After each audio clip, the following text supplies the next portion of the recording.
Those of you that are always commenting rubbish on Facebook, please, you need to be very, very careful because something bad happened to this young man.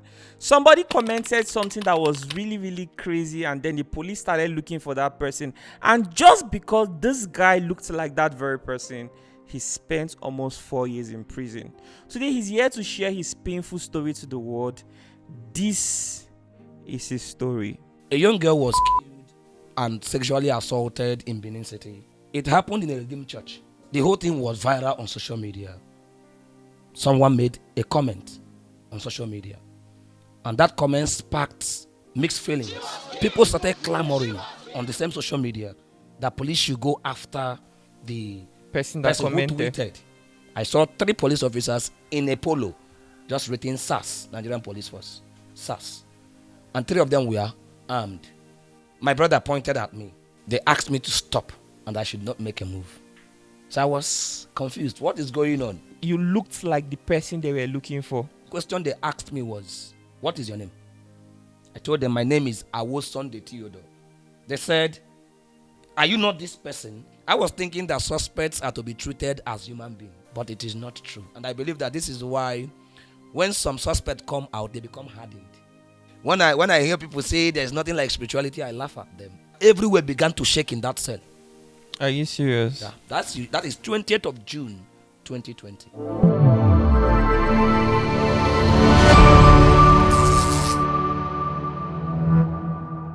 Oh my goodness. Sir, I can't believe you spent 3 years in prison because you looked like somebody that the police were searching for.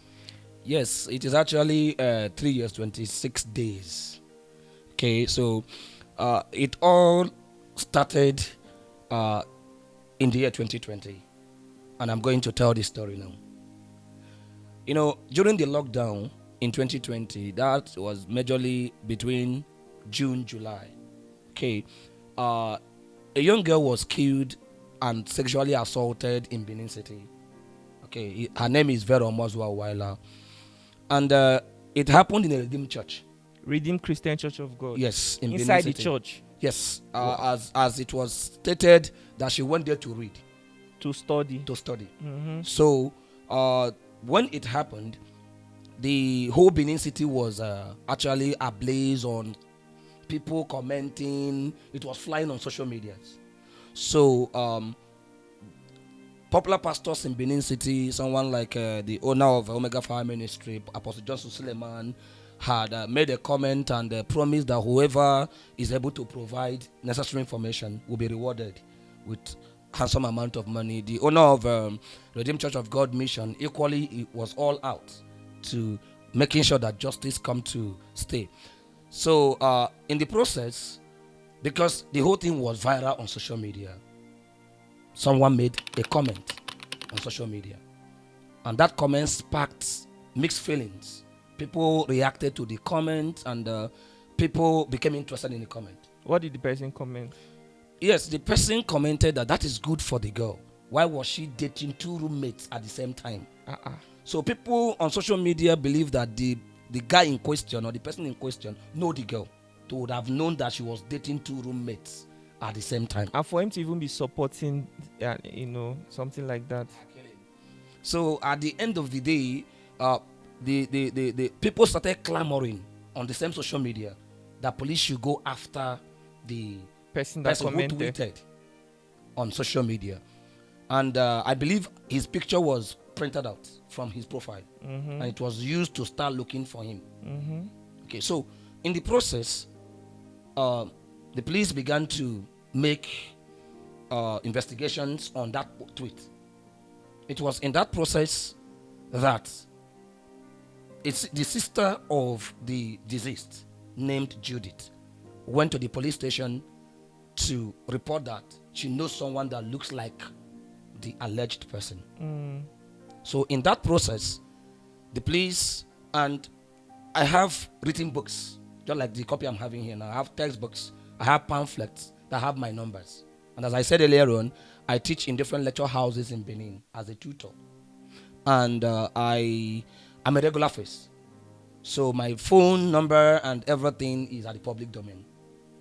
You are a teacher? Yes, I teach. And then I was actually in my 200 level studying English and Literature Education in Uniben. Okay. So I believe that it was through that means that my phone number and other details were submitted to the police, to the State CID Department of Investigation. Wait, you looked like the person they were looking for. Yes, that is what you looked I heard. exactly like the guy who commented on that Facebook post. Well, when I looked at the picture, when they eventually showed me, because at the verge of my arrest, after my big auntie was tracked through using my number, because I learned later on that if the police want to track anybody, they go through his call profile to know the persons he or she calls regularly. So the person that the person calls regularly must be very close to the person. So they monitor it, they follow it, and if they can get to that person, definitely they can easily get to the person they're looking for. And we sell phone and phone accessories. So the message that the person who chatted my auntie keep on putting is that he wants to come and buy phone. So they keep on interacting, and address was given that, okay, we'll situate at Table Street at Ring Road, opposite Urban Market. Okay, come and get the phone. So on that fateful morning, that was on Friday, 5th June 2020, I came out to the car stand because we sell using the vehicle boot, because all the complexes were locked down because of the pandemic ravaging us at that time, or the coronavirus, as we all know, that brought about the lockdown. So that morning, the person keep on chatting my auntie until they got to the spot and invited her to the road. So when she got there, they placed her under arrest. I was at the stand. I did not know what was going on, and the husband was there. That is my big auntie. But I could remember that while she was going to bring the customers to where we sell phones, the husband had made a joke and like, I don't follow any stranger to anywhere. And in our usual Igbo language, we're like, Nkem, what do you mean? I'm not going anywhere with anybody. We laughed over it. But after about an hour, she did not return. So the husband became pressured and told me, okay, I'm going to look for my wife, maintain the store with other girls selling for them. So he went and he did not return. For about an hour again himself, he has been placed under arrest too. It was after some questioning that he was asked to call me. That is the husband of my auntie. And he put a call across to me and asked me to come to the major road. So I was thinking, because during that period, they handed over a lot of things to me, like going to pick way bill whenever I return from Lagos, going to deposit money in the account. So I was thinking I was going to run one of those errands. But as I was just jogging to the major road, I could remember picture that I was putting on 3/4, with my canvas, because I'm sure freaked then. And as I was just jogging to the major road to meet with him, I saw 3 police officers in a polo, just written SAS, Nigerian Police Force, SAS. And 3 of them were armed. So immediately, my brother pointed at me. They asked me to stop and I should not make a move. So I was confused. What is going on? And I was hurt. Then, tore my 3/4. It was already left with my inner wears. I was dragged into a car. So I was like asking, what is going on? They began to show me a picture of someone on the phone. And that was the picture of the guy putting on suit and polo inside. The guy who commented? Yes. Living with a lame is his name. So the first question they asked me was, what is your name? I told them my name is Awosunde Theodore. They asked me, do you have any other name? I said, no, now I have told you 3 names. So they said, are you not a student in Uniben? I said, of course I am. Are you not going to 300 level? I said, I'm in 200 level, going to 300 level. They said, are you not this person? I said, no, I am not. I don't wear chain. I hardly put anything on my neck. It irritates me. And I don't dress this way. They said, okay, when we get to State CID, you will understand better. So they took my brother and the wife along. We proceeded to State CID. So when we got to State CID in Benin, they started gyrating, they started dancing. We have caught the criminal, this, that. So then they have not told me anything concerning the arrest. It was at the long run when they now wanted to handcuff me and all that, and I began to ask questions that they started beating me up, then forced the handcuff into my hands, then removed my clothes. I was only in my boxers. So I was now meant to sit at the counter area where people write statements and all that. So I was still surprised, but when they now made everything known to me, well, when they brought out other suspects in this same case to the same place, and they were like, he was the one that made the comment online, now into it for social media. That was what they referred. Yes.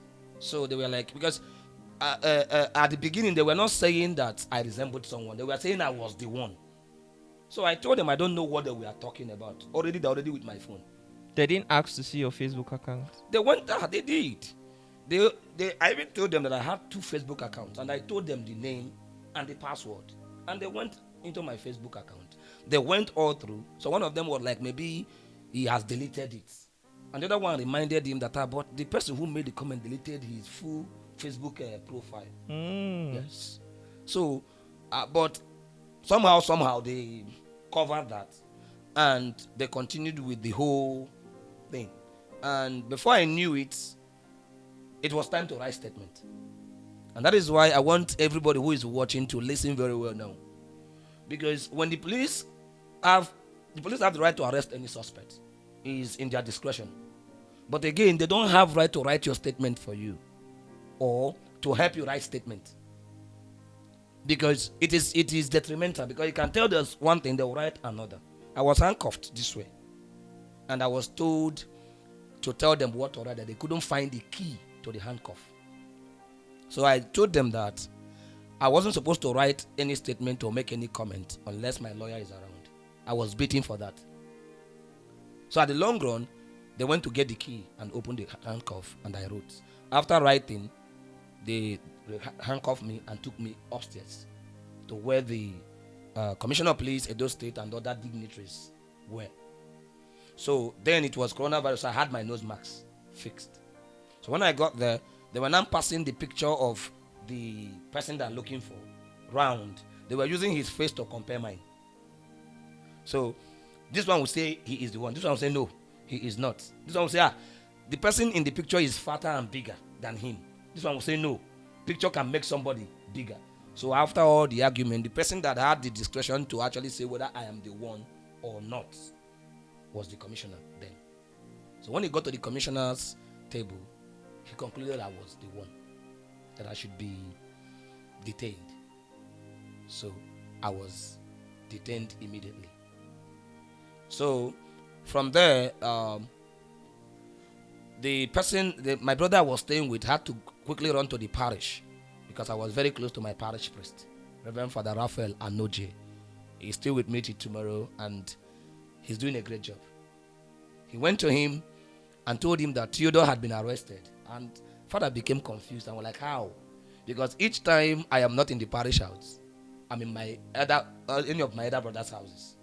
Okay, so, and it was from the parish house I left to stay with this family, or my brother's family I am talking about, Mr. Franklin Ume. So my parish priest then have to drive to State CID to see me in person and to ask what has happened. After my explanations and all that, he asked me, are you sure you did not make any Facebook tweets or any tweet at all? I said, but if I had made any tweets, at least I will admit to it, and it will be on my page, because my page is there intact. He said, okay, fine. So from there, the first day passed, second day passed, third day passed. Then the bishop the Archbishop of Benin Archdiocese Catholic Church then had to be involved. But again, the Catholic Church made a statement on that, because the Catholic Church was actually being shocked at how that girl was murdered. Everybody was shocked, including myself. So the church was like, investigate him, try him. If he is guilty, fine. But if he's not, let him go. That was what they said about you. That is what my church said. And personally, I don't have any problem with that, because I know that the police have the discretion to arrest anybody who is being suspected. Okay. So, before you know it continued lingering. The investigation keep on going on. But after about 5-6 days, the then president, late Muhammadu Buhari, released a communique that is interested in the case. Then the then vice president, he's a redeemed fellow, that is equally interested in the case. So it was on that ground that new investigators were sent from FCID Abuja, and they came to take over the case.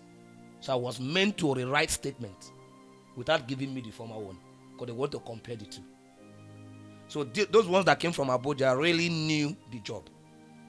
The police officers that came from Abuja, in the person of DSP Lowry, the IPO, Brutus and Co. They followed it professionally. So after writing my statement, it was even in the process of trying to write that statement that one of the investigators from Abuja told me that it was a member of the family of the girl that actually divulged that he knows the person who made the comment. That is one of the popular tutors in Benin. So that was when I get the glimpse of where the whole thing emanated from. So after that, on the 10th of June 2020, it was about 12 a.m. in the morning. I was called out from the cell where I was kept, called Pastor Cell in State CID, by those investigators from Abuja.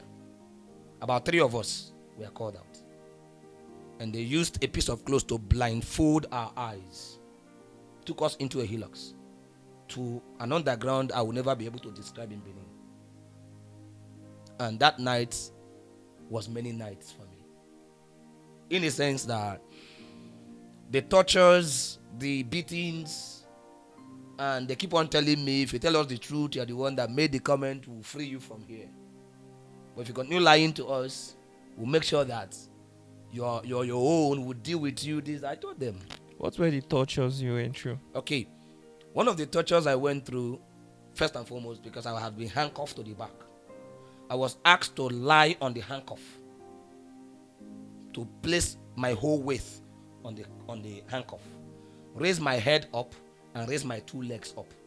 That means my whole weight body is on my 2 hands, which is at the back, wearing the handcuff. So I will be like that for like 5-10 minutes. They will start questioning me, and when they see that it's becoming too much, they will change it. So sometimes they change it to actually flogging, using some kind of whip I cannot, because my eyes were tied. So, but the last one they tried doing was, okay, since he doesn't want to say the truth, let's hang him. So when we hang him upside down, he will say the truth. So then I told them, even though you hang me, I don't know what you're talking about. Then they began asking me about my link with students' politics in school and all that. Because the student union government then, Egu Benjamin Lotana, happened to come to State CID to say that it can't be me. So after the whole torture, when they said they want to hang, so the chief investigator said no, let's take him back. The other 2, I don't know where they take them to, but I knew that 3 of us were brought to the same hillocks and our eyes were tied. We could only feel that we are 3 in the hillocks at the back, but we couldn't see ourselves. It's only the name they call, Collins, Nosa, that made me to come later, know them later, when they took all of us to Abuja. So when they brought us back to State CID cell, they put all of us in, but they did not remove the handcuff. And that was my worst experience, because that handcuff were at my back for good 3 days. It was, handcuff tightens. So if you look at my hand now, there are still marks that the handcuff gave to me. So my blood was no longer flowing to this side. So my palms were swollen. So it was so excruciating. I couldn't sleep at night. I would just cry till morning, those kind of thing. But I was in prayers. That is just my saving grace. And to come to think that anything in this world happens free is not true. They are connected, both spiritually and physically, because I could remember that immediately I was arrested, I had a voice that said, keep 10 days with me. 10 days. I did not understand until I was pushed into the cell. My stomach were seized. My people were bringing food, but I couldn't eat for good 5 days. I couldn't drink anything. But that helped a lot. So after the handcuff was there, it was on the 3rd day of the handcuff that one of the SARS personnel who want to take some inmates to court were looking for his handcuff. Because they have their handcuff, So he was looking for it. They couldn't find it. So when he now asked, who is putting on it? Because they normally handcuff those that are taken to court for trial. They said, no, Abuja suspect, Abego, leave them. He said, no, Abuja should go and buy their own handcuff. It was on that ground that handcuff was removed from my hands. And that should be on the 13th day of my arrest. Then on the 15th day of my arrest, we are meant to come out. Our fingerprints were taken, our footprints were taken, some pictures and other by those who came from Abuja to document our details. Then from that 15th to 20th of June, nobody came again, no questioning, nothing, no torture, everything went back to normal. Then I started coping with this cell. Now, another thing is the experience in Nigerian police cell, especially State CID Benin. I was thinking that suspects are to be treated as human beings, but it is not true. And I believe that this is why when some suspects come out, they become hardened. They now tend to become what they were not. Because the cell I was kept in, I believe that is worse than a prison. Because in that cell, only the smells coming from the toiletry will definitely block your intestine for long if you have never experienced something like that. Then the torture that the inmates will give you themselves, they call it orientation. There are taxes you pay inside cell. Like you pay entrance tax. As at that 2020, it was 14,000. Did you have the money? You won't have the money, they will tell you. And I'm going to tell you how they collect the money. Although the sincerity of those inmates is something that becloud me. In the state cells, especially the one in Benin, they don't feed them. They don't feed the suspects. Although I learned that the government do make provision for their feeding because they're still suspects, as I encountered in Abuja, as I will later say. They don't feed them, you feed yourself. Your people bring food for you. Nobody cares. And there are some suspects that have been there for years. There are people abandoned there. They become the capone of the cell. Like the guy who was the president of the cell at that year is called this OPJ. Very young guy, but very brutal. Immediately you come in, they'll first of all beat you up to make you loyal. Then after beating you up, they will tell you we did not hate you. We just want you to understand that this is not free word. You are coming from free word. So this place is a word of his own. And you must obey rules. So that was my experience the first day I was pushed into that cell. I was beaten. After I was beaten, I was asked to go and bath inside the same place that is smelling. And I said, I'm not interested. They said, you are mocking us. Some of us who bath there. Do you think we are not humans like you?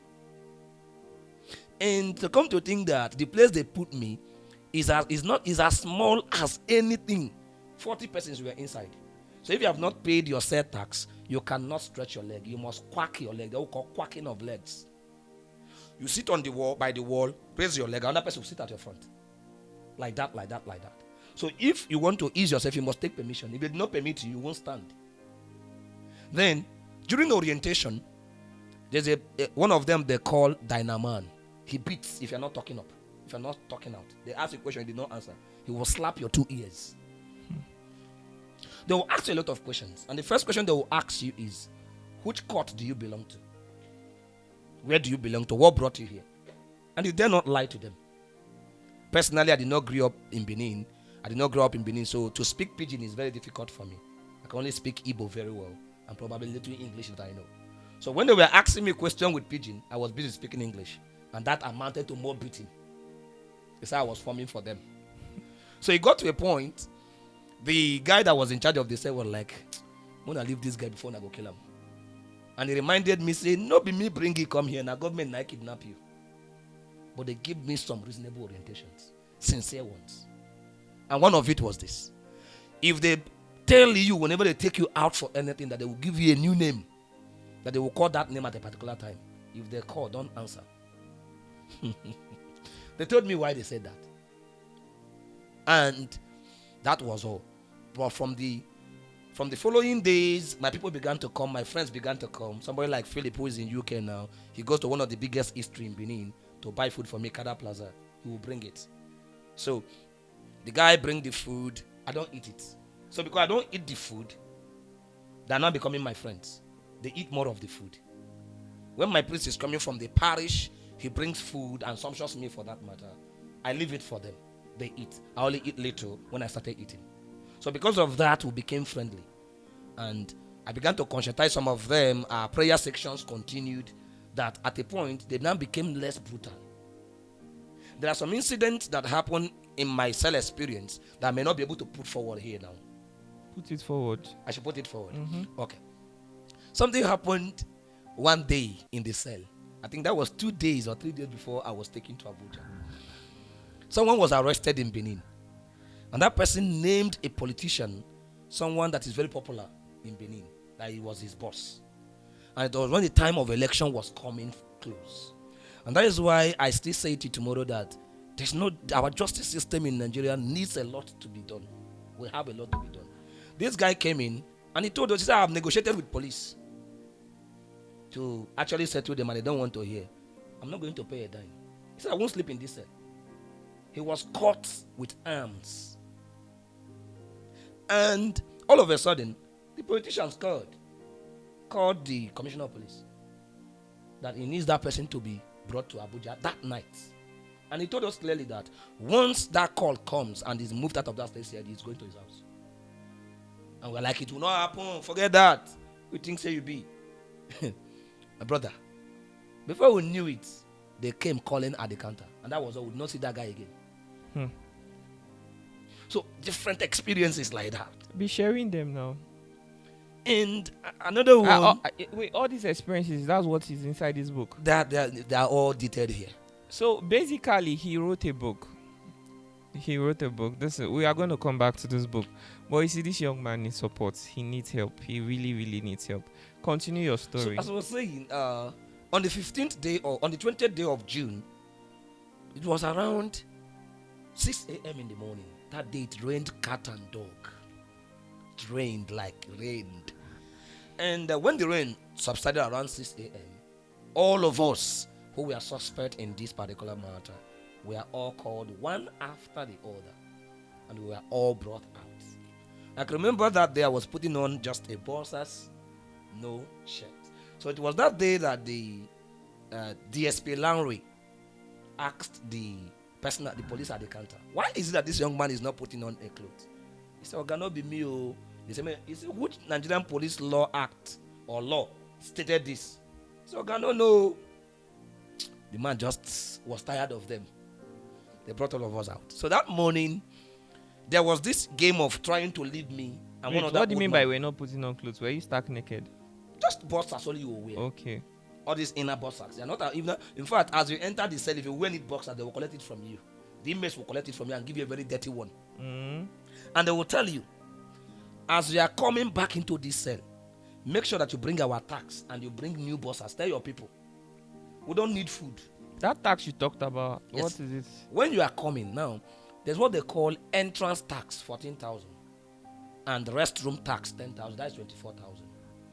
That tax is that as you are coming and you cross these gates, you have to pay those of us who are already here to sustain, because our people don't abandon us. Your people will still be coming because you are new. They'll still have concern. Then, for you to begin to continue to use our restroom, there's somebody that cleans it called Labachi. You're going to pay tax to him. That tax, all of them are aggregated, gathered for the common feeding of everybody. And that was why I told you that you were sincere. Now, if your people are coming regularly and bringing something, they will treat you better. If your people are not coming at all, whatever you see, you manage it. So, since you didn't have money, how did you pay your tax? Good. I told you that I'm just like Father Boy. Okay, I'm very close to priests. Not just one, not just two. In my parish in Benin. And I have a lot of benefactors. I have good friends too. Like the one I mentioned that is in UK now, Philip. So, what they do is that when they come, I will tell them, please. Because if you go in without that money, even though you bring food, they will beat you up. I beg. If you are coming, even though send a 5K, 10K, bring them. And they were doing that. So the first 2-3 days I was in custody in Benin, I was able to give them up to 20,000. Then I was made one of the VIPs. You can now sit and stretch your leg. Then when I now became a VIP, I began to beg for other persons. I beg, may they still straight legs more. So the president will now be like, "Are you overcrossing your boundary?" Oh, and because say I carry you near body, you get. But at the time, as we pray up to some point, they now began to see something that God was doing. Some people that never believed they're going to release. Somebody like Kingsley. Kingsley, it was community crisis that brought him to cell, and he confided in me that he was the one that shot the victim. There was community clash, and they were dragging land. So all those kind of self-defense and all that. And he was among those that were arrested. There were 2 of them. There were 8. 2 of them were left inside. Say, why 6 were taken to court? They were left there. For no reason I don't know. And they were myself. So one morning, one of them woke up and dreamed that he was in his farm digging yam. As he was digging the yam, he turned to a human being, but dead. So police secured him. He was able to escape and jump the fence and ran. And they could not catch him, and he hid. I told him, probably your release is in view. And that was how it happened. I think they paid about 200,000 for bail or whatever. And they let 2 of them go, based on their statement and all that. Kingsley and the other guy left the cell. And some other persons were bailed mysteriously. So other ones who were hardened, who were not having any hope, began to turn a new leaf. But on that 20th that they were called out to be taken to Abuja, my cell was full of cries and prayers, and I felt for them. So we were taken away, all of us. We were handcuffed to 2. So me and one old man was handcuffed. This old man was accused of, in fact, his own story is more pathetic than mine. That man see me as a son today because we were born dead. Okay, he had a friend who normally come to his vulcanizing shop at Saple Road, at MRS police station. Whoever know that place is a very popular place, very close to State CID. In fact, the man is one that actually pumps police van, their hillocks and all that, the tires. So 2 of his friends normally come to his shop to eat. After he buys food for them, one of them will actually risk his mouth and pour the remains into the bucket he normally used to test tube.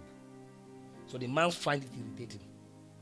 And he never knew that one of them among those 2 was a friend to the father of this deceased girl.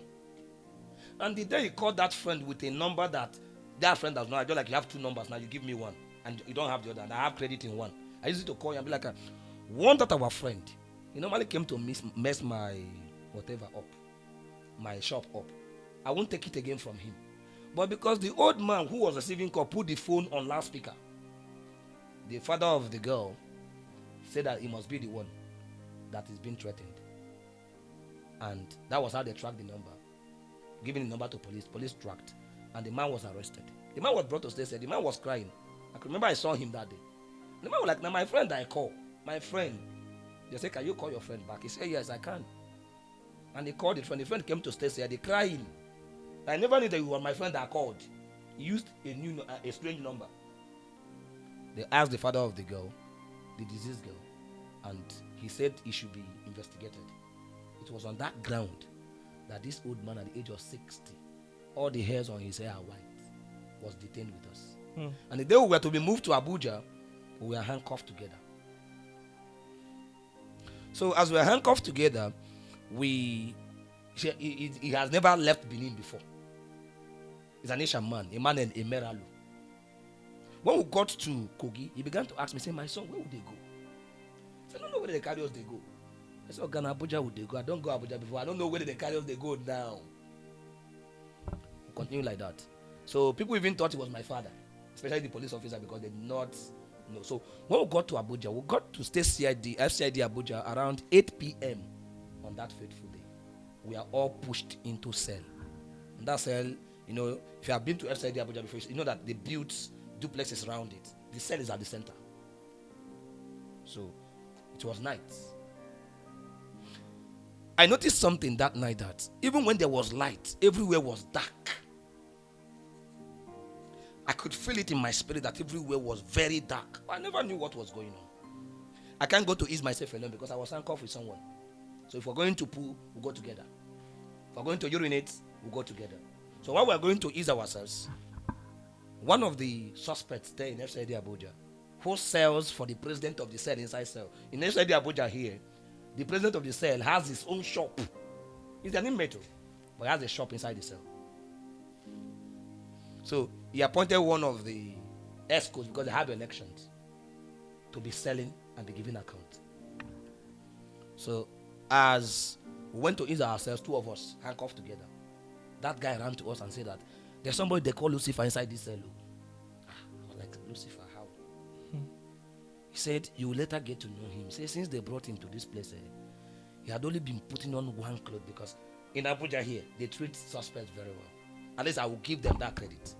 Because one thing about me is that when things are going well, I say it, irrespective of who is involved. The cell I was placed in Abuja here, you're allowed to wear your clothes. You're even allowed to get new clothes if you have the money. Unlike Benin, the money your people send to you is not yours. The inmates or suspects will collect it. And how it is used, you don't know. But here in FCID Abuja, you wear your clothes. In fact, the way they build this cell here is just like a big house like this. But there are cell rooms. And they have a place like verandas where you can play games, talk to each other, reflect, pray with those you want to pray with. Unlike there in Benin. So, after telling us that, I told him, okay. I prayed with him. He left. That night around 12 a.m., this guy they called Lucifer started invoking Lucifer. And that was why when I hear people say there's nothing like spirituality, I laugh at them. And he began to invoke Lucifer. Everywhere began to shake in that cell. Are you serious? Yeah, that is 20th of June, 2020.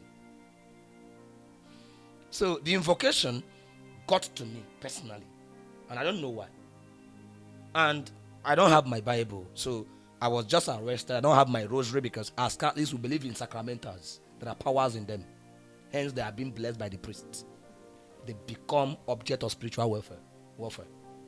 So, but I don't have any of these. But I believe that, okay, I can quote the scripture because I know scriptures.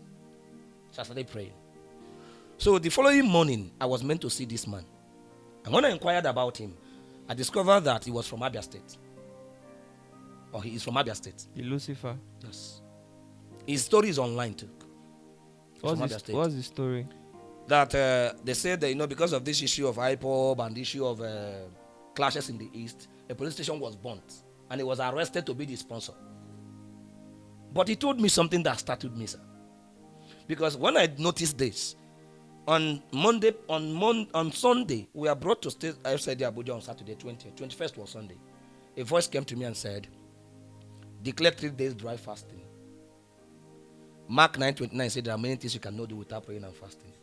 Then Esther chapter 3 came back to me. Even a queen fasted for 3 days without food and water. It isn't easy.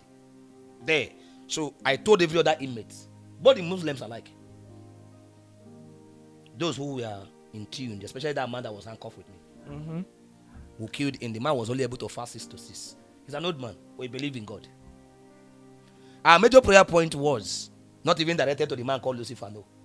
Because the police came to actually dump us, all of us who are suspect in this case I'm talking about, in Abuja, because nobody is saying anything they want to hear. So they kept all of us there. No questioning. It's only the major suspects. They are now taking their sperm for test abroad to see whether they have contact with the girl, their saliva and all that. But nothing like that was ever taken from me and the old man. So at the long run, Monday the prayer started. The president of the cell was invited. Faith Asoko. He should be in Ghana now serving his jail term. Because his case happened in Ghana. But I won't go into that now. So what happened? The second day, which was Tuesday, we were meant to have a night praise. And our prayer point was invoking the spirit of Owila to come and reveal our killers. Because in my own spirituality, I believe that you can only kill the flesh. You can't kill the spirit.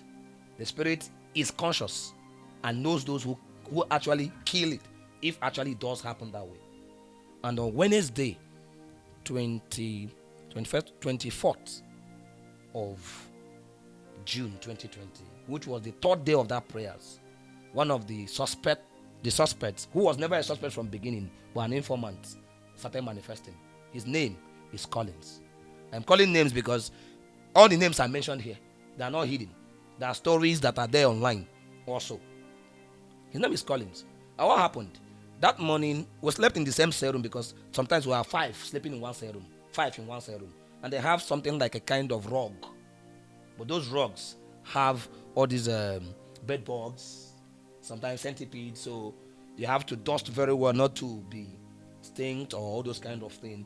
So early in the morning, he started shouting my name. Theodore, Theodore. Was screaming around 4 a.m. because we'll have clock at the counter. So you can easily people to know what time is all about. So I woke up. What is it, Collins? Blood was gushing out from his hand. You needed to see. His hand was torn from here to here from sleep. And there was blood flowing. How did it? What happened, Collins? And he said, something like a spirit came to fight me in my dream.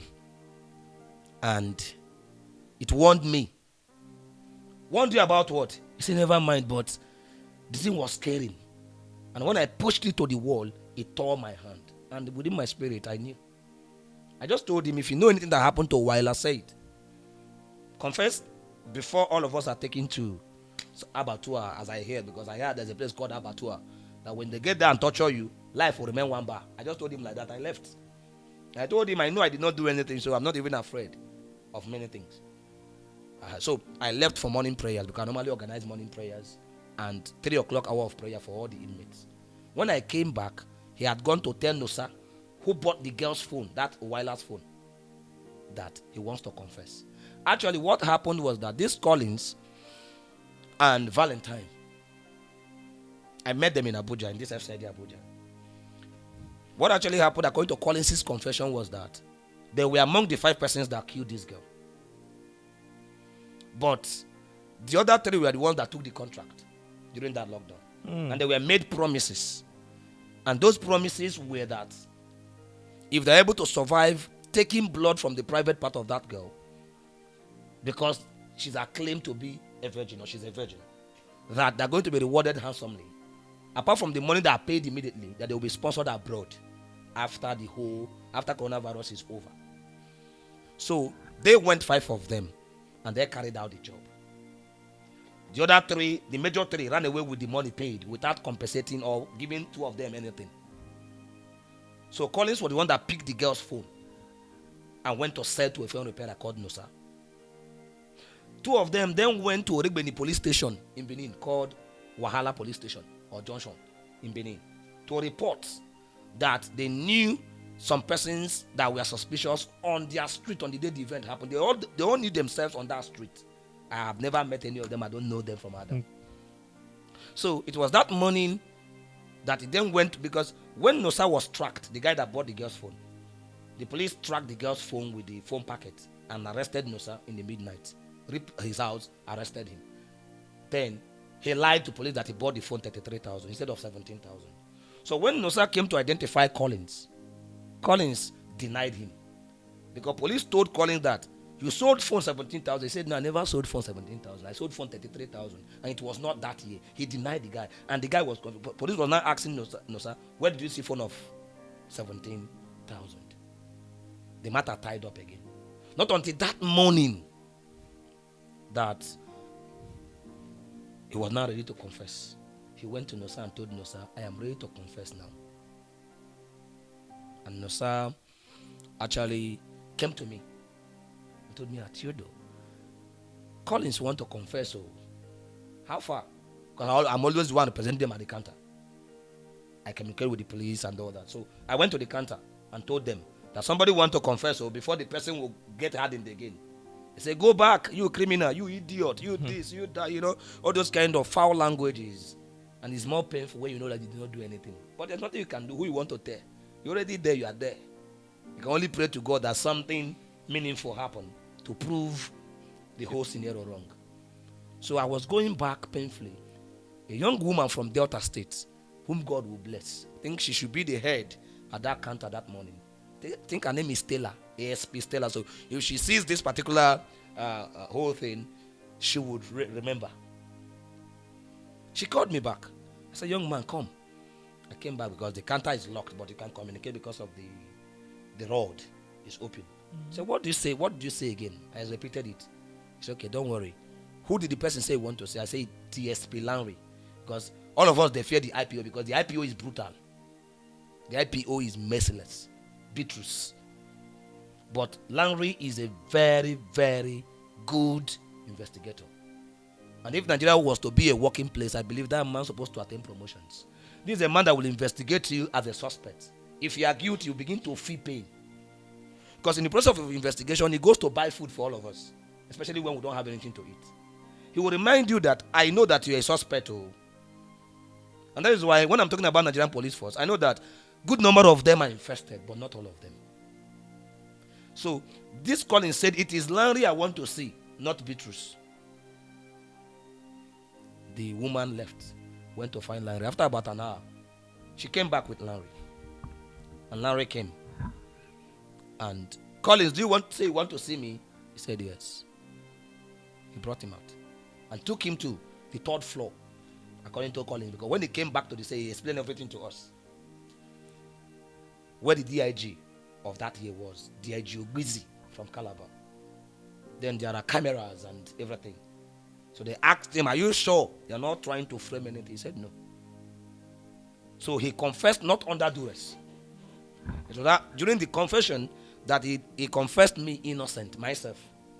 The pastor of the church, that they did that in church so that the church will be roped so that they can't be traced. The security of the church, who is equally an inmate, a suspect then, incarcerated too or put under detention or held in Abuja too with me. The security of the church. Then this old man I was talking about that we are handcuffed together. 5 of us were confessed innocent. Okay.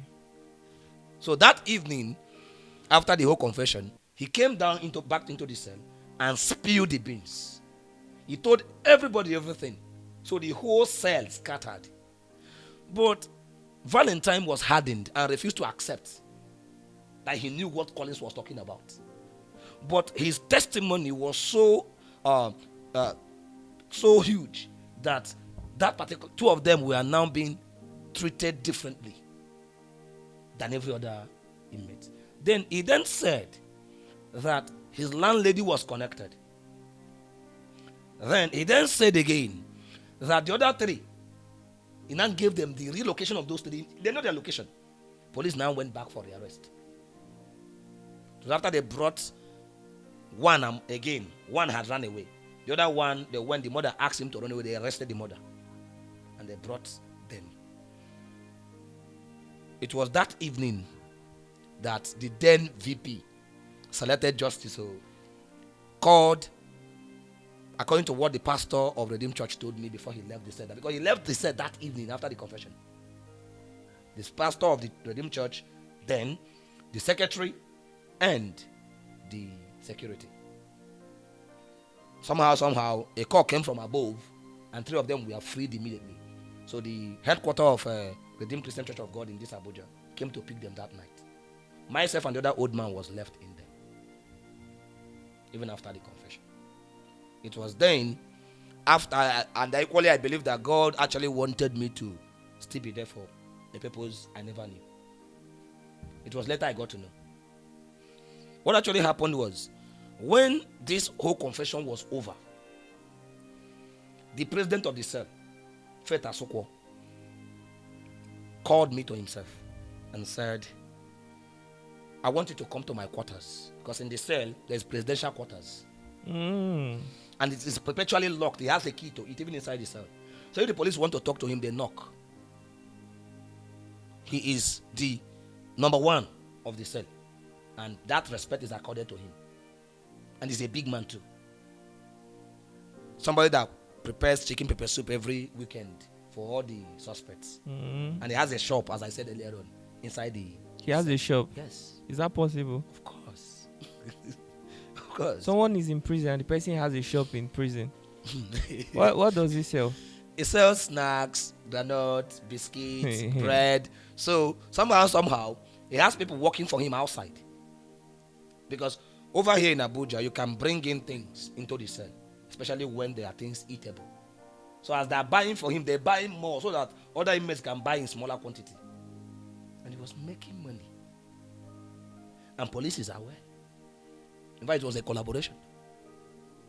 So I was alarmed at my first experience. I don't know anything now. But at the long run, he told me, you must come to my side. I was taken to his side by himself. And they revealed to me why he was arrested. And his story is long but touching. So after he told me he has been detained for close to a year, although he is going to court, high court. He pays a lawyer from inside cell. But a revelation that was made to me that night that I cannot forget in a hurry was that he told me, he said, I don't believe in God before. He said, why I had to bring you to my side is because of what happened to Collins after our last prayer. So I want to fast too. He said, can I fast?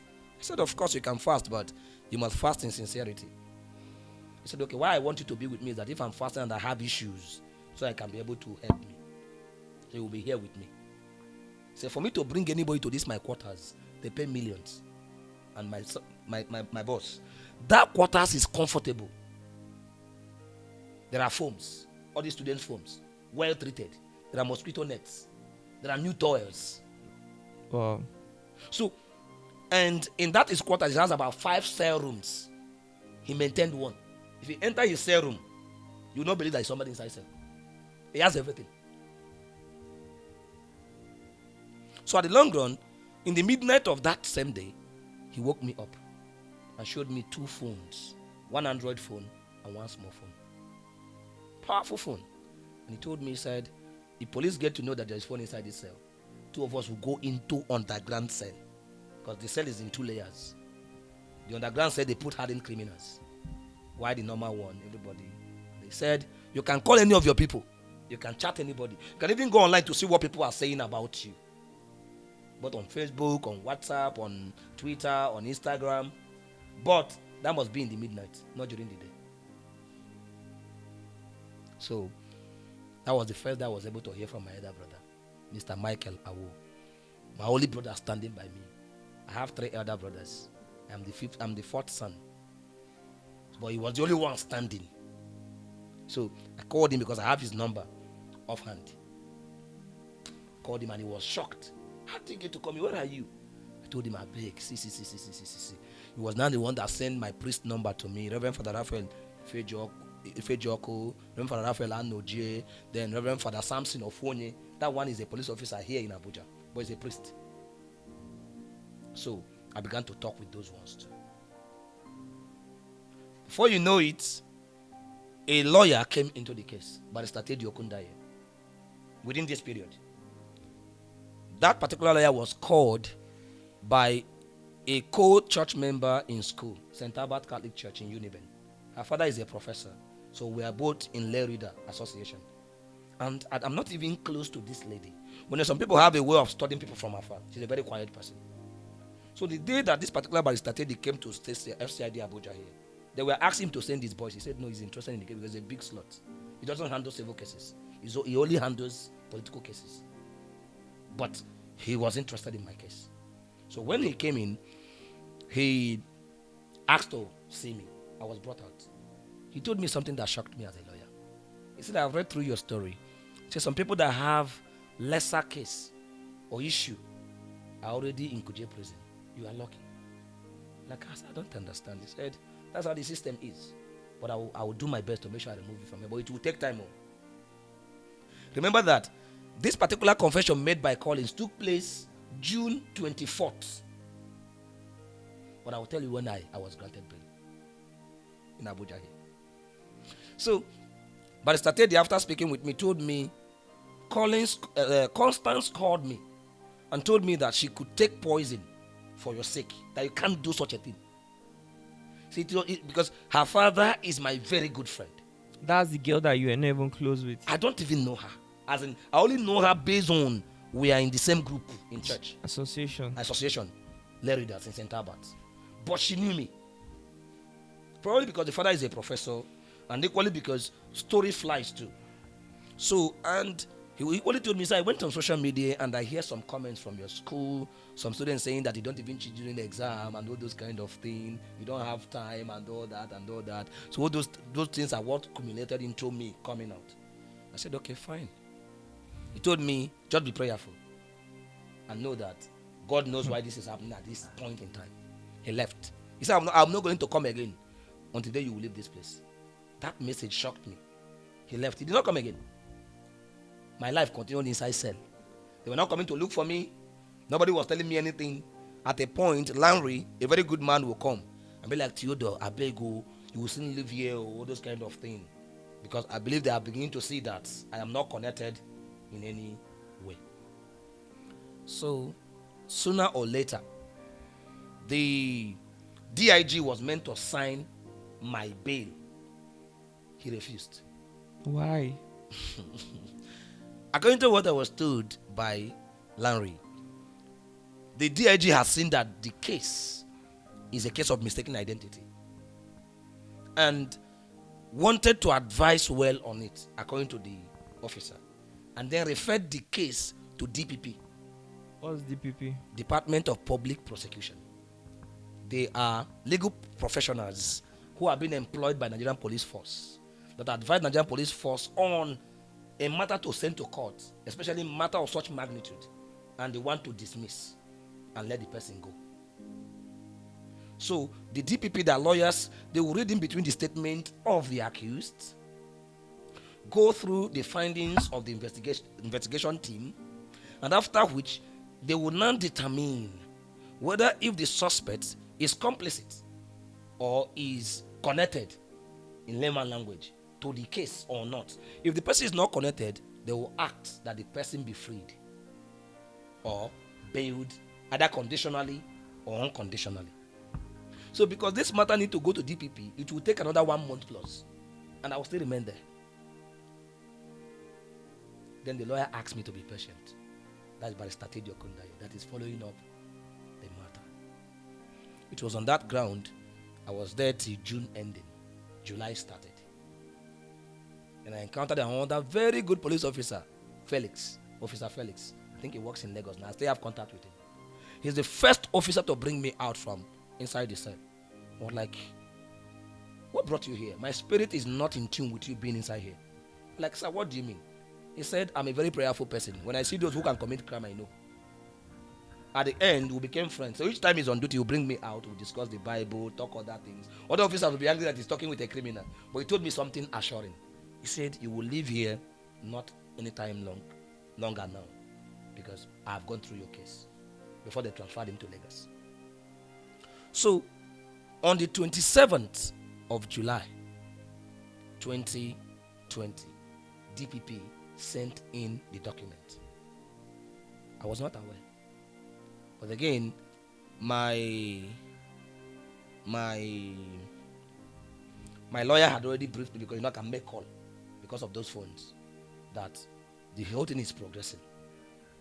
So at the long run, before that 27th, all the suspects in that cell hated the IPO, because all of us have the same IPO. Almost all of us, that Beatrice. And their prayer is that he's going to die. He should die. And me, as a Catholic, I don't say church prayer. I don't pray against my enemies. I don't do that. I pray for them. No matter what you have done for me, to me, God knows how to handle you. But before, I think 2 days to my release, because every evening around 7 p.m. I sit down to do my meditation. I was doing my meditation and I had a trance that the IPO is going to die. And I was bothered. Because if the IPO dies, I don't know the next person that will take over the case now. Because they say the devil you know is better than the angel you don't know. So I was bothered.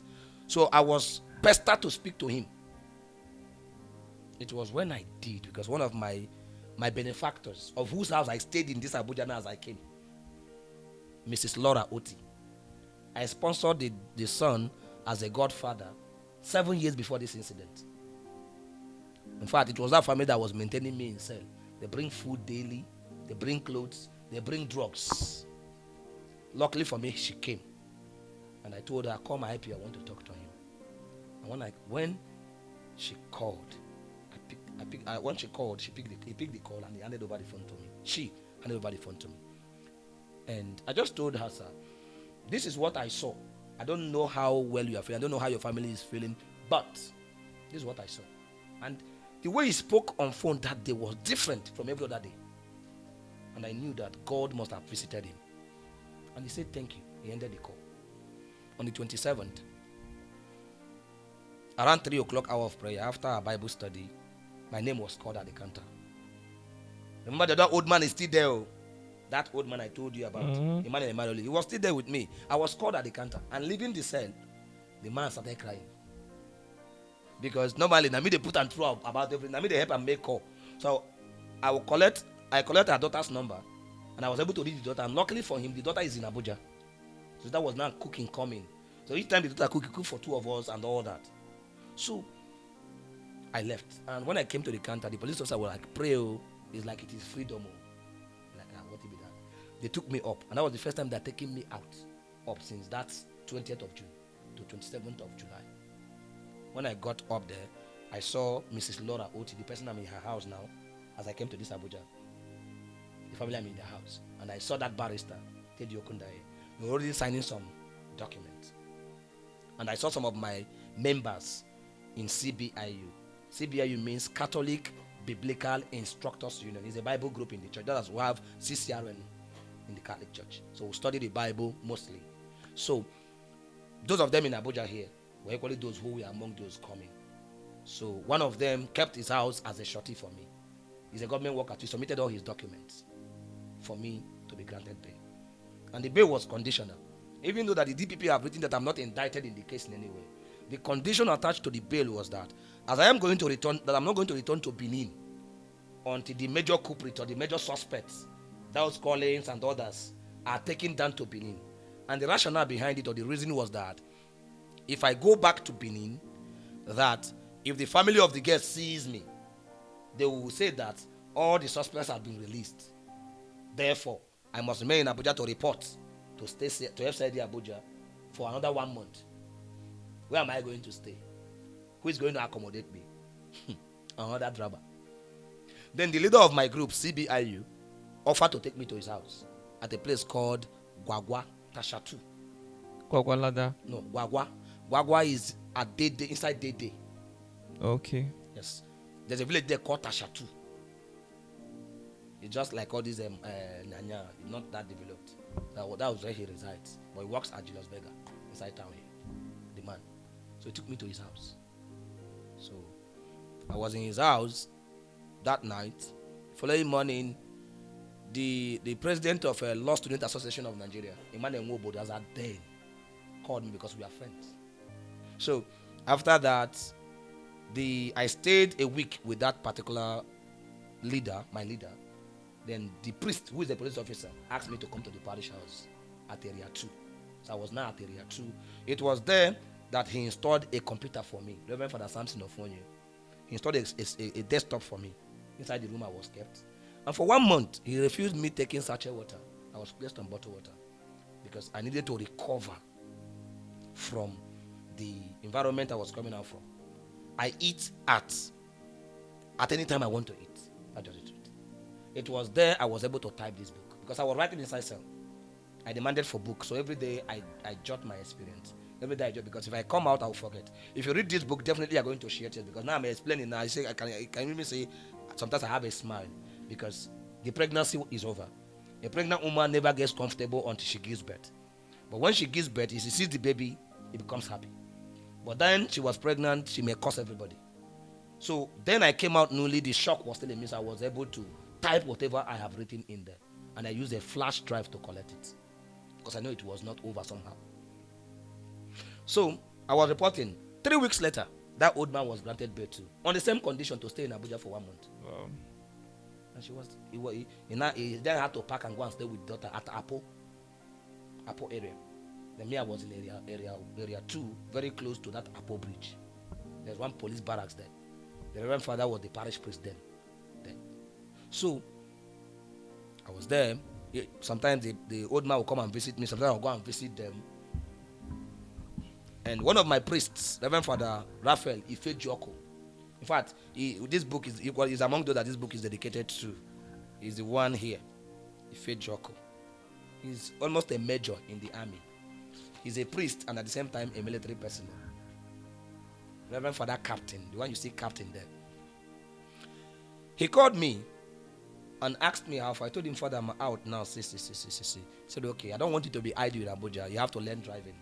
So he sent in some money. I started learning driving with one driving school at Area 10. So that made me to always come to Area 10 where that FCID Abuja is. So I always go to visit other inmates back, even when I'm not, to come and report. And sometimes I will just buy all this robe, essential balm, because that inside there is very cold. In fact, for 5 years now, I've treated cold. It affected my ears because too much cold in the body can block the ears.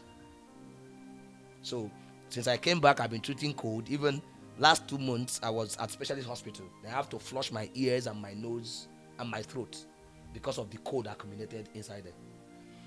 So I stayed for 1 month, July 27th to August 30th, 31st. That is 1 month and some days. They called us from Benin. CID Benin called us to return, 2 of us, on September 1st. To return back to Benin. That began another journey entirely. We went back to Benin. That means the condition attached to the bail is over. That means I can now go unconditionally. But when I got back to Benin, the IPO here came down to Benin too. I don't know what happened. They called me that I should come to State CID Benin to come and pick my phone because they did not tender my phone as exhibit in court. The money they took away from me that day, from my statement, I can't remember offhand now. The money they took from me, my phone, everything is still with them. So okay, come and collect your belongings. But having gone through that journey, I now have some experience. I have to call Barrister Teddy Okundaye. Sir, this is what I heard though. Say, don't go there without going with a lawyer. If you do, we'll start afresh. I said, He said, yes, so. He said, they will detain you. I'm telling you from experience. Probably because those of them who arrested you in Benin believe that the Abuja police have collected money and free you. And nothing came to them. So they want to get their courts. So, what am I going to do? I fall back to the priest, to my parish priest in Benin. Parish priest said, how are we going to do it? I have a barrister friend. We are very good friends, and he had ever wanted me to study law. Barrister Emmanuel Eke Utomeye. Now President Emmanuel Eke Utomeye, because he's a judge in customary court now. He's now at the bench. Then he was working as the manager of a firm in Lagos. And he was not aware about my ordeal. Something was like, why don't you find Emmanuel's contact and call him, because I have lost all contact. I went to his house. Luckily, I met the mom. Those were my sympathizers. Those were people that want me to come around. They treat me well. So after the woman finished entertaining me, console me, and the woman speaks Igbo very well, though she's an Edo woman, but the husband worked for federal government, so they move around. So the woman would tell me a lot of parables in Igbo. So at the end of the day, the woman gave me the son's contact, and I called. Emmanuel was mad. Emmanuel was like, if I had heard this, I would have sued Nigerian police force when you were still in detention, because he knows me very well. He said, okay, don't worry, I'll come down to Benin. But before then, I will send a lawyer friend to go with you to State CID. He did. Do you know that before I got there, they have detained that old man again? You're very lucky. Jesus. The old man went there before me. To go and collect his belongings. To go and collect his belongings, and that was all. So when I came with a lawyer, my other brother, and my parish priest. So when they saw that we are 4, and the lawyer dressed like a lawyer, the IPO became startled. And I will reveal something to you now, or to the viewers. And that is why I don't know, but our Nigerian police force need a lot of rebranding. Reform, eh? The reform is super, as in it needs overhauling. Do you know that this man called us and identified the lawyer, of course. And the lawyer said, I'm his lawyer now. He told me that people say he should come and collect his belongings. Where are they? Because as we were entering, I saw the IPO. I quickly identified him to the lawyer. So we met him. We did not go to the counter.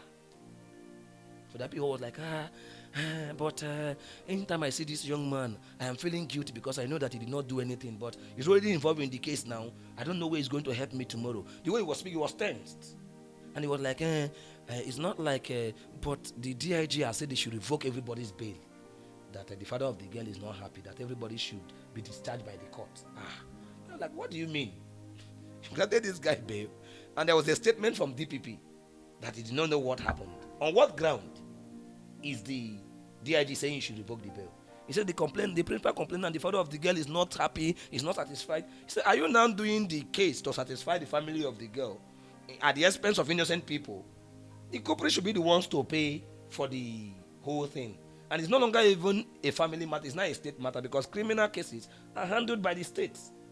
Everybody belongs to the state. It's only when it is a private matter that a family can handle it. He said, no, this one, that one. But again, that he doesn't want to detain me. He was even the one that told us that they have detained that old man. I wept. Okay. Because I know that old man suffered. So, he now cornered us to the conference room. And you know what he demanded? Money. He said we should bring 70,000. He wants to go and print out all his investigation report on his phone. My parish priest asked him, for over 2 months, going to 3 months, what were you investigating? The government did not mobilize you with money for printing. Now you want print. Okay, on what ground did you grant him bail in the first place? He now told the lawyer that my parish priest does not want to cooperate. They want to make things worse. The lawyer said, cooperate. So, my parish priest said, I don't have any money to give again. And if you detain this young man again, I will drive to Abuja. I'm a priest. I can access any office I want to access in Abuja. Because at least now it is clear that this young man did not do anything. It was on that ground, he now said that, okay, even at that we should give him something. It was on that ground that the priest brought out some change. He said, this is offering money. This church is taken from the altar. Will you collect it? He collected it. Police and begging, God 10K. forbid. My brother went to withdraw another 10K and gave to him. He told them, corner him and take him out. I was taken out of the state CID. And my priest drove me home and warned me not to leave the parish house that week.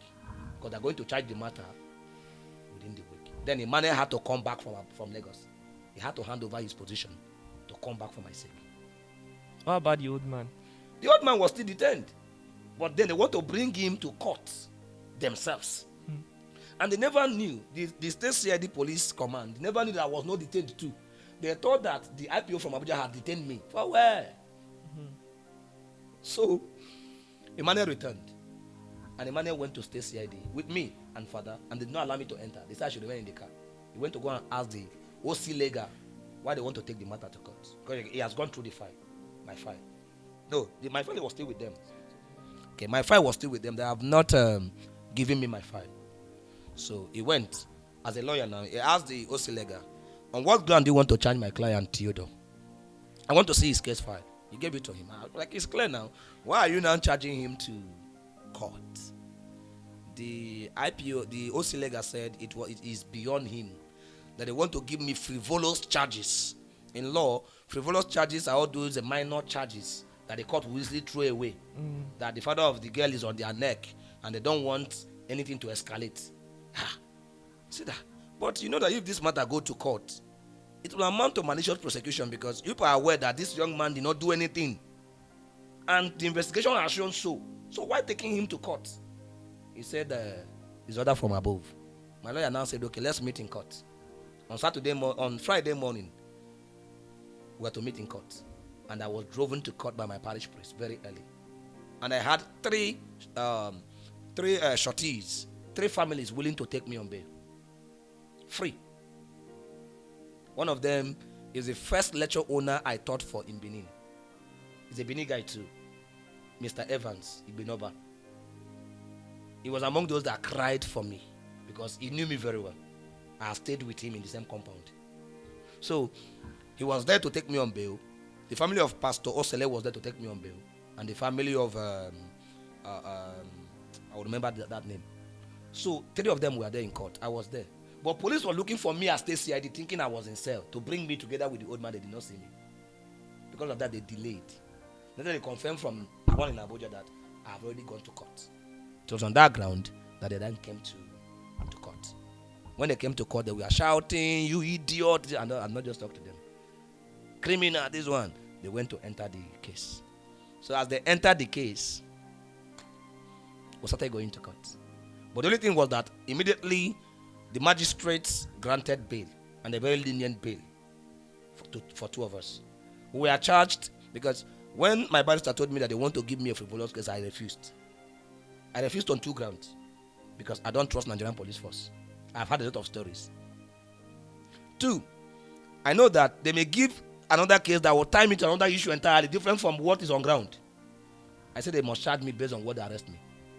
So they charged me that I made a defamatory statement against the dead, which is capable of injuring the family's image, that I made a publication that is out of public repute, and all those kind of things. Those are about 3 count charges like that on publication, tying into the girl's matter.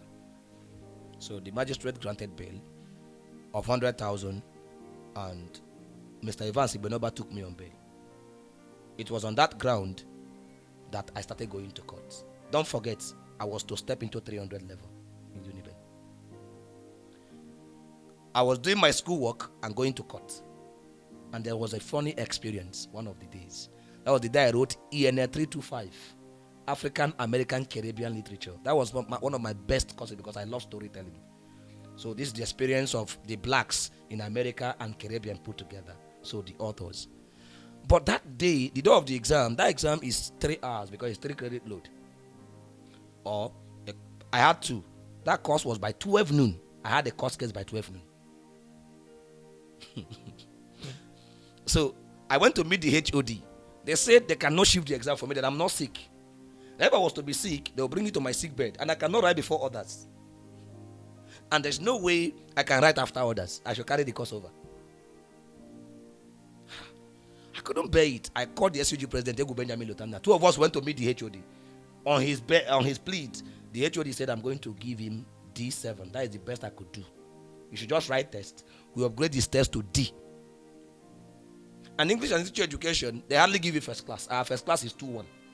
And then from my 100 level to this 300 level, I'm one of those who measure up in this 2-1. And that D in that 3 credit load will crash my CGP. I refused. He said, how are you going to do it? I said, I don't know, but I'm not going to. And I'm not going to carry the course over either. That fateful day came, but before that day, I called Barrister Emmanuel and said, please, go to court early and take brief that I am writing the exam. I'm going to come. But I will use 25, 30 minutes, 45 minutes to write that exam and run to court. I made an arrangement with that SUG president, Egu Benjamin. He has his convoy. So he's to drive me to court on that day because from the place my Uniben is, if you have been to Benin before, Uniben is at Ubowo. But the court I was charged is at Ipoba Hill. So it will take like, if you want to book a cab, it's like 6,000, 4,000 from school to the court. But the SUG president agreed to drive me on that day. So I never bothered. So as the exam started, I was in my suit. I dressed well to court. I entered the exam hall, picked my paper. And as God may have it, 6 questions to answer 3. The number 1, number 3, number 6 were what I practiced the night of the exam. The only thing was I did not review. I just started writing. I knew I was able to write about 6-7 pages, 8 pages for the 3 questions. Under 45 minutes, I submitted. I left the hall. When I came out, I started calling the SUG president. His phone was not connecting. What happened? Later, he was able to pick my call and told me that the management are questioning him because there was a fault he put forward for students. And they just suspended him. Hey. So how are we going to? He said, I cannot come out. Oh. I am with security, the Uniben security here, so there's no way I can come out. I had some money on me. I quickly negotiated cab. I moved. When I got to Ogbeso Magistrate Court was empty. I met only one man. You know, because I was in exam hall, my phone was off. My barrister could not reach me. My brother could not reach me. Not knowing that, as the magistrate heard that I was writing my exams, he had joined the case. But again, I was not aware. When I got there, I was exhausted. The lawyer there was like, do you have your transport back? He works in the court. I said, I have transport. I did not return back to school that day. What I did was that I got to an eat record matter. There's small money in my account remaining as a student. I just entered, they eat good food. After eating, I went to the parish house. The following day, I returned back to school. But the testimony was that 300 level, the result of that 300 level beat 200 level and 100 level. You did very well. I had only a C. And that is that course I wrote under 45 minutes. The rest were A's and B's. So we proceeded. Then the matter in court lingered. 2020 passed. September. 2021 passed. We're still going to court. That 2021 was my 300 level. 2022 was my 400 level. I had to grapple with projects, writing, courts, going, and final year exam. But the way the whole thing was working with me was actually equally mysterious because I wasn't bothered. I did not allow it to bother me in any way. Sometimes I will be down because of the word I used to become human, but it does not get to me directly. So, but towards the end of that case, I realized the saying that life is of two: the day you are born and the day you die. And because of that, everything you do in life has two phases: the beginning of it and the end of it. The beginning is always tough. The end can be tougher or equally tough. God is why I was going to court. I never understood anything about the court processes. Because as somebody who is standing trial, you can't say anything. Your lawyer says everything. You're just there standing like zombie. Even when they talk with you, they pay you and you want to add anything. Nothing. You're just there. So after the court, the lawyer will console you and tell you, don't worry, things will get better. But again, people were with me in prayers, and I equally understood that it is more spiritual than physical. Because I know where I'm coming from. I knew how far I've gone, and I know why things that are happening. Because I believe that in every family, there are some persons that are meant not to be allowed to actually pull through, because when they pull through, almost every person will start pulling through. It's like that in every family. And such people are fought well from their childhood. So, at this final year, 2022, the matter lingered. But in 2023, I have graduated. I was now only going to court. Started my work fully, started lecturing again, teaching, making small money. June 2023. No, April 2023. Magistrates were transferred in Benin. And when a judge is transferred from his jurisdiction to another, cases that have not gotten to conclusionary time period will start afresh. Unless the chief judge of the state grants warrant for that particular judge or magistrate to come and continue and finish it from wherever he's posted to. And that became the case. The magistrate was transferred. My lawyer, Emmanuel, was appointed to become what? The president of customary court. He left bar and entered bench. He can no longer defend anybody. He sent a lawyer friend. Barrister Emma, too. He's equally Emmanuel. So, I started working with the new barrister. The registrar of the court had ever treated me like a son to her. So that because if a matter is coming up in court, if you go, you must pay the lawyer. But if you get to know early that it's going to be adjourned, you will tell your lawyer not to go. So a day to each of the case, this woman will call me and tell me, Theodore, tell your lawyer not to come because this matter will not come up. Magistrate will not come. That made me paying appearance fee limited. But that 2023 April became tough again. They told me the case will start again. The new magistrate is already calling that we should come and restart the case.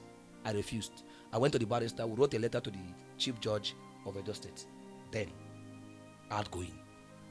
Luckily for me,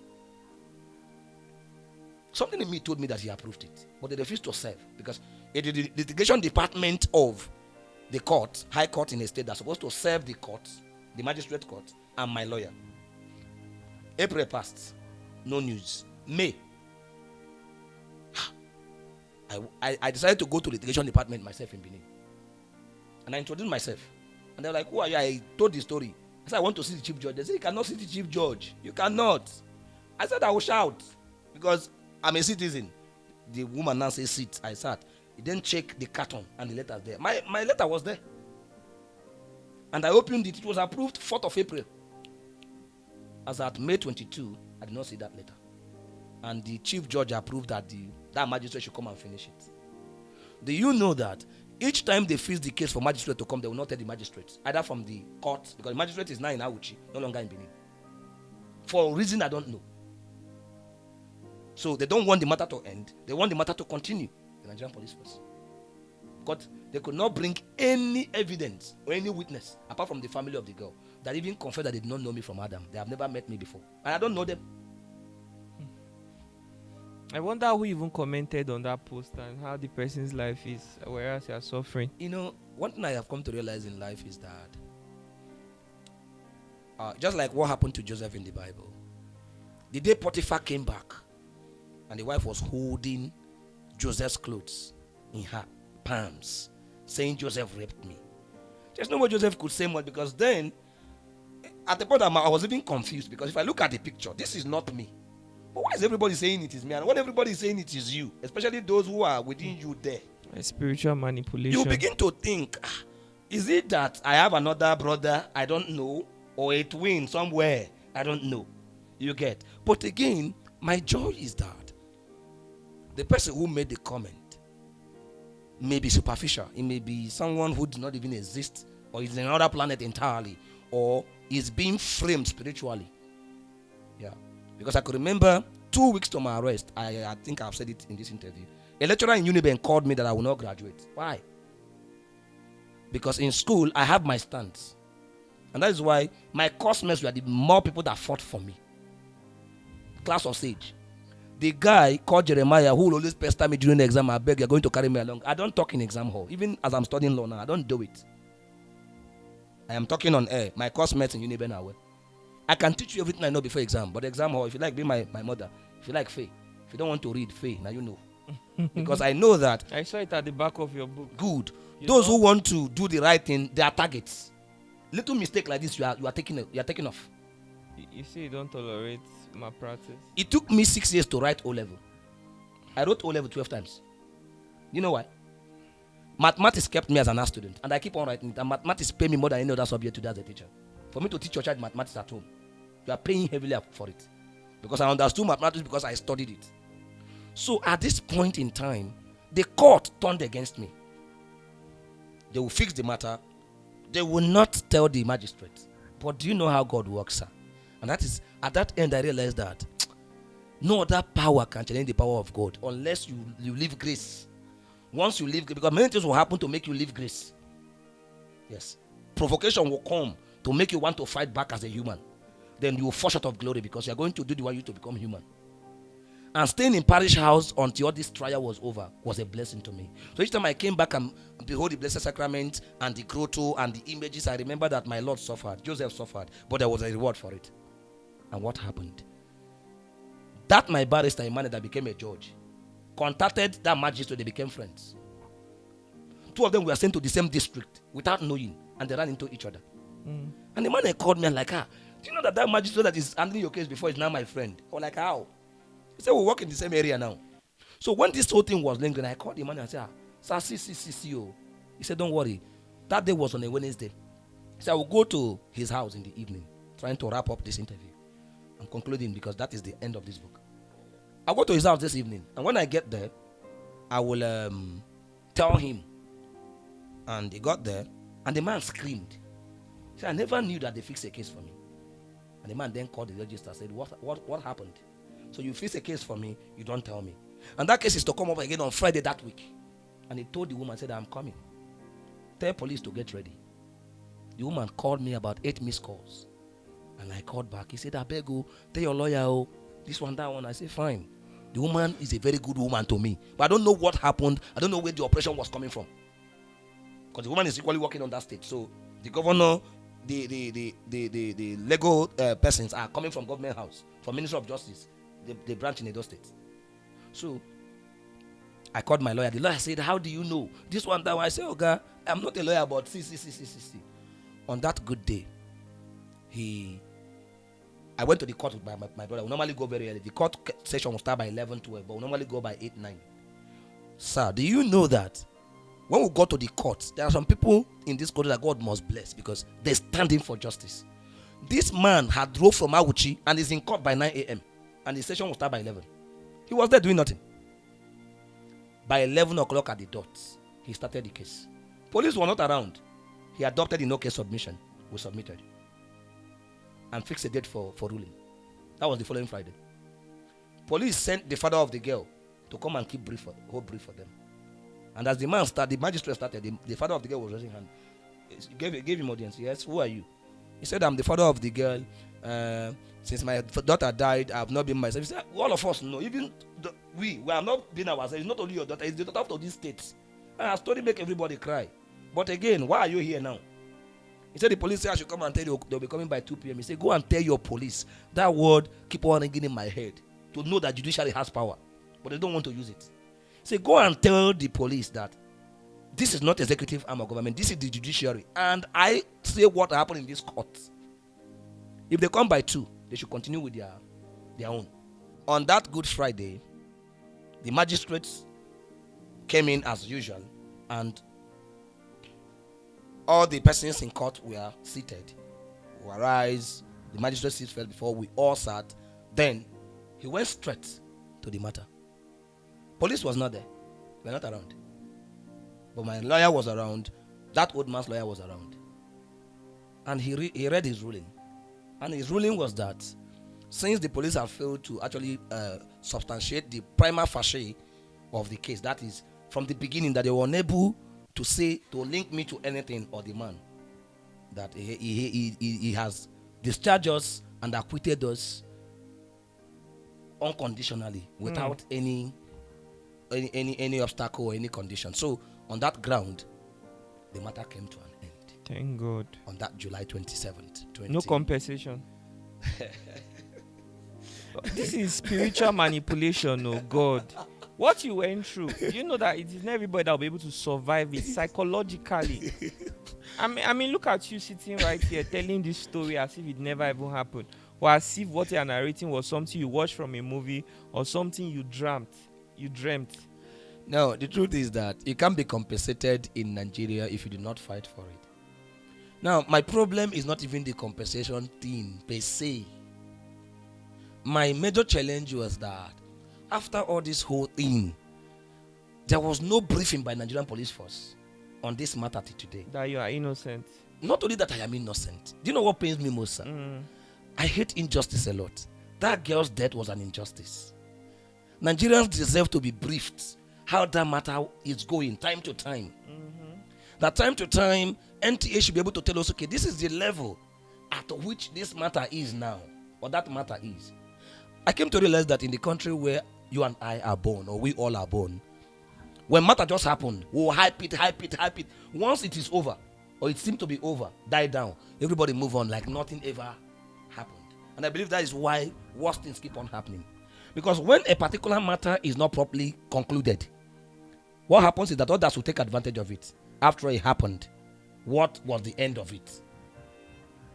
It's not everybody that will go to the court of law to pick a court judgment to begin to read. The public need to be carried along. And that is how public sanity can be created. Then coming to the angle of compensation, I told myself one thing. I am not all out coming out to tell this story, to promote this book because of myself alone. It's because some persons who don't even know what they did, like me, are still in detention. No trial.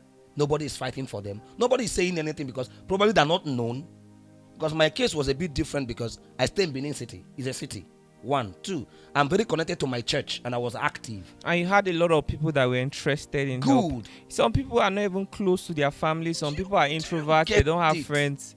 Omo, if you are watching this right now, just ask yourself, if you had found yourself in this man's situation, who would have come for you?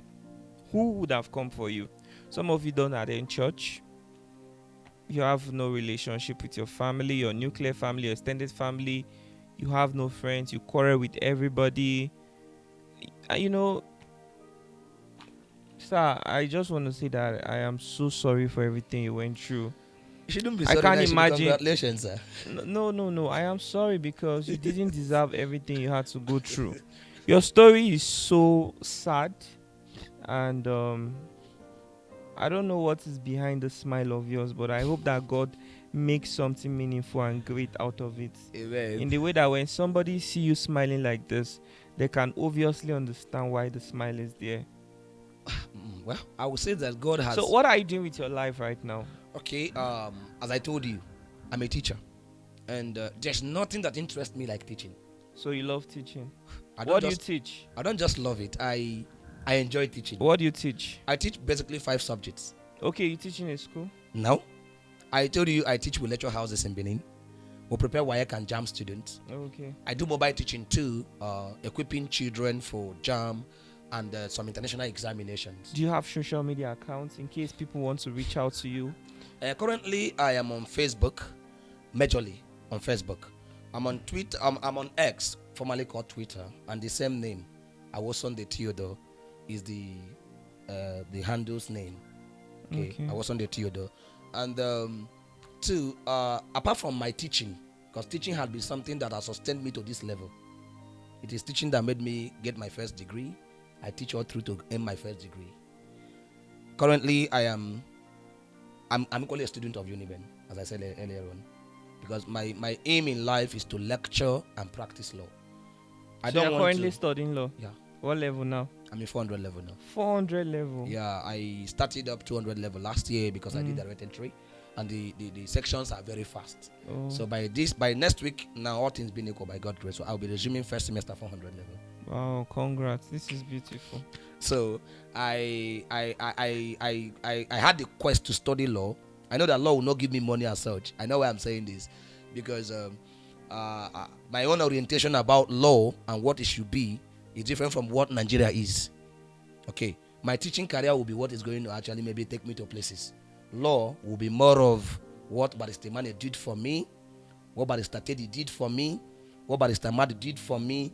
Because left for these barristers I'm talking about now, and the Reverend Fathers, probably by now will be at Kuje prison cooling off for what I know nothing about. So I really thank God for the whole experience. And again, I want to thank your studio for allowing me to come around. And for the book, the only appeal I wanted to make, because at the point I was dreaming. Can you make this appeal because of? Yeah, the only appeal I wanted to make, as we are here now, is to publish book now is very cost. A copy of this book as at 2023 was 2,500, 2,000. But now, to publish a copy now, hard copy is about 3,000. So by God's grace, by next week, my seller account online where books are sold will be activated. So my appeal is to those persons who are interested in this book. I want to make it online so that it can get to everybody, e-copies. You can launch in there. You can make any contribution you want to make, because my aim is to actually duplicate these copies to thousands of copies, because I want to visit secondary schools, both boys and girls secondary schools, because young people need to read this book, because there are many stories in this book, because I wrote it as a drama. There are a lot of scenes that I did not actually say in this particular interview. Especially the scenes that are very educative to young people. Because if I had been that kind of person who clubs, to club is not bad, but who are you clubbing with? Who smokes? Who drinks? And who keeps bad friends? Immediately that thing happened, they will say na him. But because of the kind of people around me, no, they were the ones at the forefront. My best friend is from Benue. During that lockdown, that guy left Benue State, Austin, Agbo. He's in 500 level law now. Two of us did the same degree, and we're in law together. He left Benue State and was quarantined on the way because of me, to come to Benin and begin campaign too. Yeah. These are people whom I don't know how to appreciate.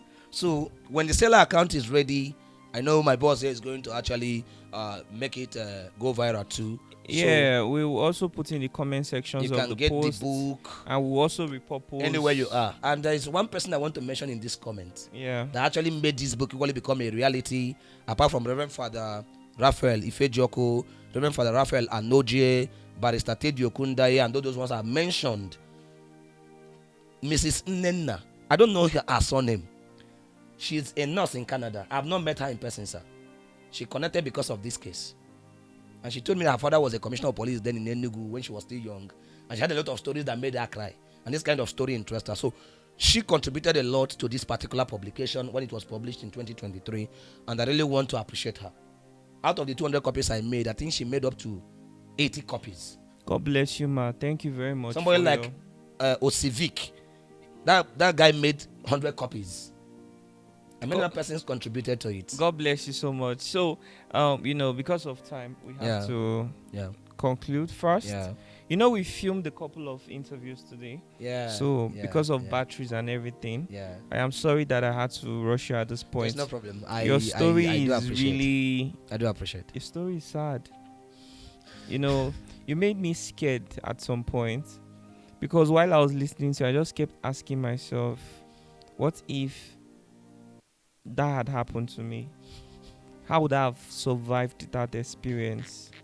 And to be honest, what happened to you has happened to a lot of people and it's still happening.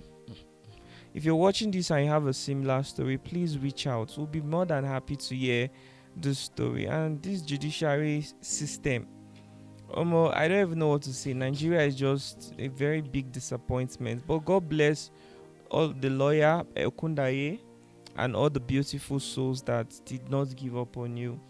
The easiest thing to do these days is giving up on people. One of the most difficult attributes to have is called compassion and empathy. And you were so fortunate that the people around you had these qualities. Very. Some people cannot even boast of it. Even their family members would abandon them after 3 days. So God bless everyone. And brother, may God be with you. Amen. I hope you bounce back. I hope that. I'm already back. No, you don't understand. God is going to lift you really high. Amen. God, Amen. are you married? No. Okay. No. God will help you, and you grow beyond your expectation. That's my prayer for you. Amen. It's a really sad one, and things like this happen every day in Nigeria. And the end of the day, these situations are what make some people lose faith, even in their religion. I'm telling you, even if eventually they come out, why did they have to go through all that? For what reason? So, I this smile that I'm seeing on your face is a very beautiful smile.